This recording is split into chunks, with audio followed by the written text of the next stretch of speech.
തൃശൂരിൽ മറ്റത്തൂരിന് പിന്നാലെ പാറളം പഞ്ചായത്തിലും ബി.ജെ.പിയെ കോൺഗ്രസ് സഹായിച്ചതായി CPM ആരോപണം.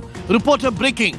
UDF-ന് 6, NDA-ക്ക് 6, LDF-ന് 5 എന്നതായിരുന്നു കക്ഷിനില.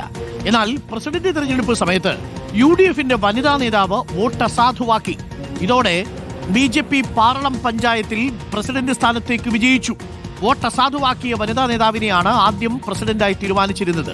പിന്നീട് പ്രസിഡന്റ് സ്ഥാനത്ത് പുതിയ സ്ഥാനാർത്ഥിയെ പരിഗണിച്ചതോടെ ആദ്യം പരിഗണിച്ച വനിതാ സ്ഥാനാർത്ഥി ആ വോട്ട് അസാധുവാക്കി ബി.ജെ.പിയെ സഹായിച്ചു എന്നാണ് ആരോപണം. പ്രതികരണമുണ്ട്, കേൾക്കാം.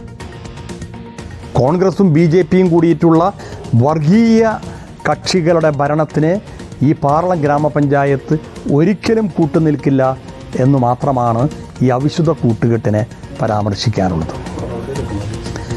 ഈ KPCC ജനറൽ സെക്രട്ടറിയും ഈ DCCയുടെ ജനറൽ സെക്രട്ടറിയും നേരിട്ട് നടത്തിയ ഈ തെരഞ്ഞെടുപ്പ് പോരാട്ടം, പാറളത്തെ തെരഞ്ഞെടുപ്പ് പോരാട്ടം, എങ്ങനെ താമര വിരിയിക്കും എന്ന പോരാട്ടം, അതിന് DCCയും KPCCയും മറുപടി പറഞ്ഞേ പറ്റൂ.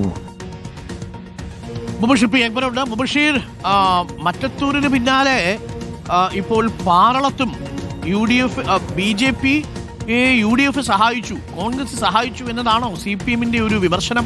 അതിൽ ഈ വനിതാ സ്ഥാനാർത്ഥി വോട്ട് മനഃപൂർവ്വം അസാധുവാക്കുക എന്നാണോ ഇപ്പോൾ ഉയരുന്ന പ്രശ്നം? കാര്യം ഇവരെ തന്നെയല്ലേ ആദ്യത്തെ പ്രസിഡന്റായിട്ട് തീരുമാനിച്ചിരുന്നത്. അപ്പോൾ പ്രസിഡന്റായിട്ട് ഇവരെ മാറ്റിയതിന്റെ ചുരുക്കാണോ ഇവർ ആ വോട്ട് അസാധുവാക്കി ബി.ജെ.പി ജയിപ്പിച്ചത്?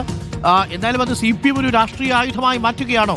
മറ്റത്തൂര്, കുമരകം, ഇപ്പോൾ ഇതാ പാറളം.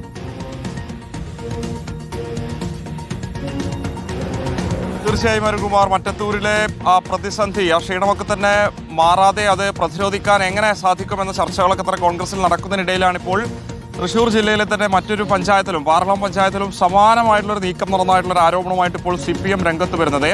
മറ്റത്തൂരിന് ഇത് സമാനമായിട്ടല്ല, മറിച്ച് ഒരു നേതാവിൻ്റെ വ്യക്തി താല്പര്യത്തിനും അനുസരിച്ച് മാത്രം അവിടെ ബി.ജെ.പിക്ക് അനുകൂലമായിട്ടുള്ളൊരു നിലപാട് UDF എടുത്തു എന്നുള്ളതാണ് CPM ചൂണ്ടിക്കാണിക്കുന്നത്.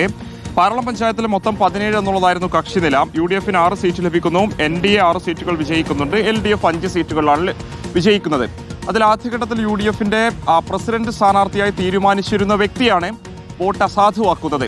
ഈ വോട്ട് അസാധുവാക്കിയത് ഇയാളെ ഈ വനിതാ നേതാവിനെ പഞ്ചായത്ത് പ്രസിഡന്റ് ആക്കാത്തതിൽ പ്രതിഷേധിച്ചുകൊണ്ടാണ് എന്നുള്ളതാണ് ഇപ്പോൾ CPM ആരോപിക്കുന്നത്. അതോടൊപ്പം തന്നെ അവിടെ തെരഞ്ഞെടുപ്പ് പ്രചാരണം നടന്ന സമയത്തൊക്കെ തന്നെ LDF-നെ പരാജയപ്പെടുത്തുന്നതിന് വേണ്ടി പല വാർഡുകളിലും കോൺഗ്രസ് ബി.ജെ.പി ബന്ധമുണ്ടായിരുന്നു എന്നുള്ള ആരോപണം CPM ഉന്നയിക്കുന്നുണ്ട്.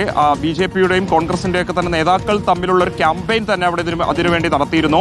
വീടുകൾക്കറിയിലുള്ള ഒരു ക്യാമ്പയിനിൽ ഉൾപ്പെടെ ആ ധാരണ പ്രകാരമായിരുന്നു അവരൊക്കെ തന്നെ ഈ ഒരു പ്രചാരണം നടത്തിയിരുന്നത്. ഏറ്റവും ഒടുവിൽ സംഭവിച്ചതും കേവലം ഒരു നേതാവിൻ്റെ താല്പര്യം മാത്രമല്ല, മറിച്ച് കൃത്യമായിട്ടും നേതൃത്വത്തിൻ്റെ അറിവോടുകൂടിയുള്ളൊരു നീക്കം ഈ പാറളം പഞ്ചായത്തിൽ നടന്നു എന്നുള്ളതാണ് CPM ചൂണ്ടിക്കാണിക്കുന്നത്. പ്രസിഡന്റ് തെരഞ്ഞെടുപ്പ് സമയത്ത് UDF വനിതാ നേതാവ് വോട്ട് അസാധുവാക്കുകയായിരുന്നു. അത് കേവലം അപ്രതീക്ഷിതമായി സംഭവിച്ചതല്ല, മറിച്ച് അതിൻ്റെ രേഖകൾ സമർപ്പിച്ച് ബാലറ്റ് പേപ്പറിൽ അത് എഴുതി അത് ബാലറ്റ് പെട്ടിയിൽ ഇടുന്ന സമയത്ത് ഉൾപ്പെടെ കൃത്യമായിട്ട് അറിവോടുകൂടിയുള്ളൊരു നീക്കം തന്നെയാണ് അസാധുവാക്കുന്നതിൽ സംഭവിച്ചത്. അത് ഉയർത്തിക്കാട്ടി തന്നെയാണ് CPM അതിനെ രാഷ്ട്രീയ ആയുധമാക്കി ഉപയോഗിക്കുന്നത്. വിശേഷം മുഖ്യമന്ത്രിയൊക്കെ തന്നെ ഒരു ഭാഗത്തെ മറ്റത്തൂരിനെ ഉയർത്തിക്കാട്ടി സംസ്ഥാന വ്യാപകമായി കോൺഗ്രസ് CPM RSS ബന്ധമുണ്ടെന്നൊരു പ്രചാരണത്തിന് തുടക്കം കുറിച്ചൊരു സാഹചര്യത്തിൽ കൂടിയാണ് തൃശ്ശൂർ ജില്ലയിൽ തന്നെ മറ്റൊരു സംഭവം ചൂണ്ടിക്കാണിച്ചുകൊണ്ട് ഇപ്പോൾ CPM രംഗത്ത് വന്നിരിക്കുന്നത്. ഇക്കാര്യത്തിൽ പ്രതികരിക്കാൻ ഇതുവരെ കോൺഗ്രസിന്റെ DCC അധ്യക്ഷനോ മറ്റു ഭാരവാഹികളോ ഒന്നും തന്നെ തയ്യാറായിട്ടില്ല. ഓക്കെ, അപ്പോൾ പ്രിയപ്പെട്ട പ്രേക്ഷകരെ കാര്യം മനസ്സിലായല്ലോ. പ്രേക്ഷകർക്ക് നമ്മുടെ ഈ വനിതാ സ്ഥാനാർത്ഥിയാണ് പ്രസിഡന്റായിട്ട് തീരുമാനിച്ചിരുന്നത്. അങ്ങനെ തീരുമാനിച്ചിരുന്നത് ശരിയായിരുന്നുവെങ്കിൽ അവർ കൃത്യമായിട്ട് വോട്ട് ചെയ്യുമായിരുന്നു. അപ്പോഴാണ് ഇവരെ മാറ്റി മറ്റൊരാളെ പ്രസിഡന്റ് സ്ഥാനാർത്ഥിയാക്കാൻ തീരുമാനിച്ചത്. ഒപ്പം ഇവരുടെ വോട്ടങ്ങ് അസാധുവായി. ആ അസാധു ആർക്ക് സാധുവായി? ബി.ജെ.പിക്ക് സാധുവായി.